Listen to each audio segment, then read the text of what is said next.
Oh my gosh, what time is it? Story time with Uncle Scotty. Hey, we got our own mugs. Hydration is important. Thank you for joining Storytime with Uncle Scotty. I'm your host, Uncle Scotty. As you can recall, we are reading James and the Giant Peach by Roald Dahl. Right? We're up to chapter 3. Why don't we see what happens in chapter 3? Chapter 3. It was at this point that the first thing of all, the rather peculiar thing that led to so many other much more peculiar things, happened to him. For suddenly, just behind him, James heard a rustling of leaves, and he turned around and saw an old man in a crazy dark green suit emerging from the bushes. He was a very small old man, but he had a huge bald head and a face that was covered all over with bristly black whiskers.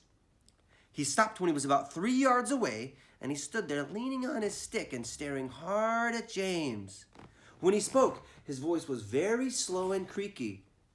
"Come closer to me, little boy," he said, beckoning to James with a finger. "Come right up close to me, and I will show you something wonderful." James was too frightened to move. Stranger danger. The old man hobbled a step or two nearer, and then he put a hand in his pocket of his jacket and took out a small white paper bag. And here you can see him with all his bristly white whiskers. James still looking sad and confused, reasonably so. "You see this?" he whispered, waving the bag gently to and fro in front of James's face. "You know what this is, my dear? You know what's inside this little bag?"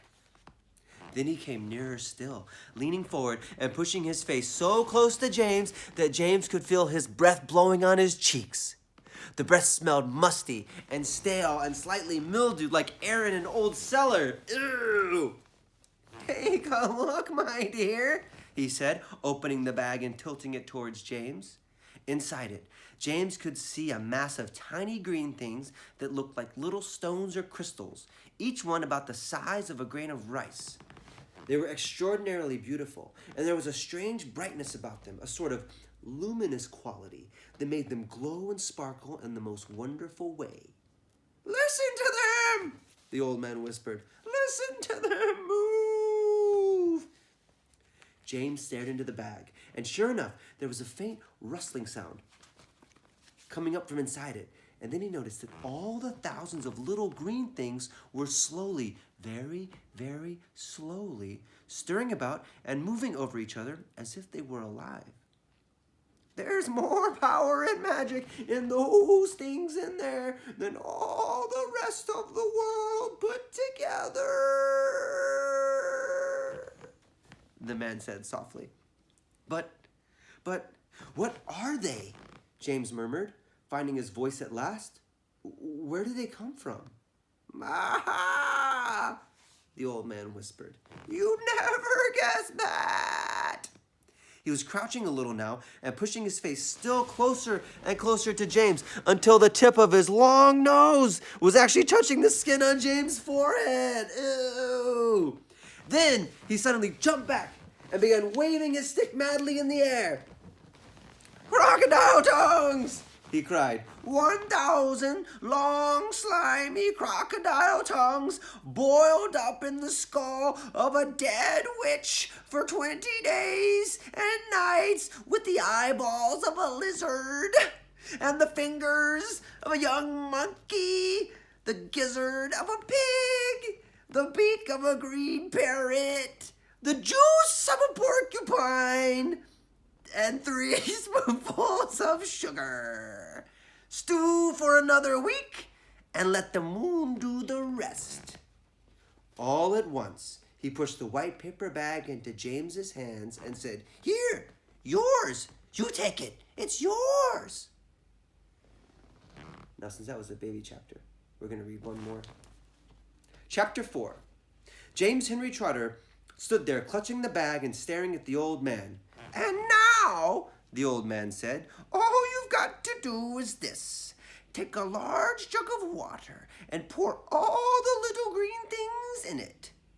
Then, very slowly, one by one, add 10 hairs from your own head. That sets them off. It gets them going. In a couple of minutes, the water will begin to froth and bubble furiously, and soon as that happens, you must quickly drink it all down, the whole jug full in one gulp. Then, my dear, you will feel it churning and boiling in your stomach, and steam will start coming out of your mouth, and immediately after that, marvelous things will start happening to you. We have our own mugs.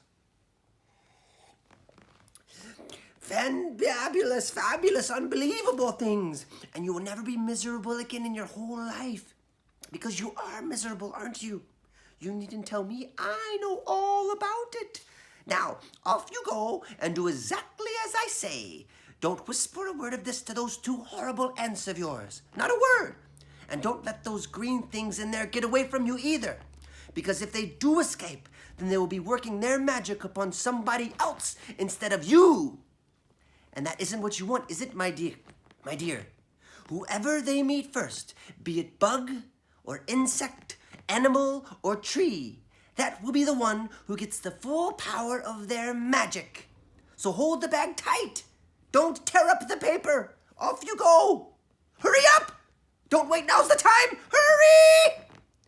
And with that, the old man turned away and disappeared into the bushes. And we'll find out what happens next time on Storytime with Uncle Scotty.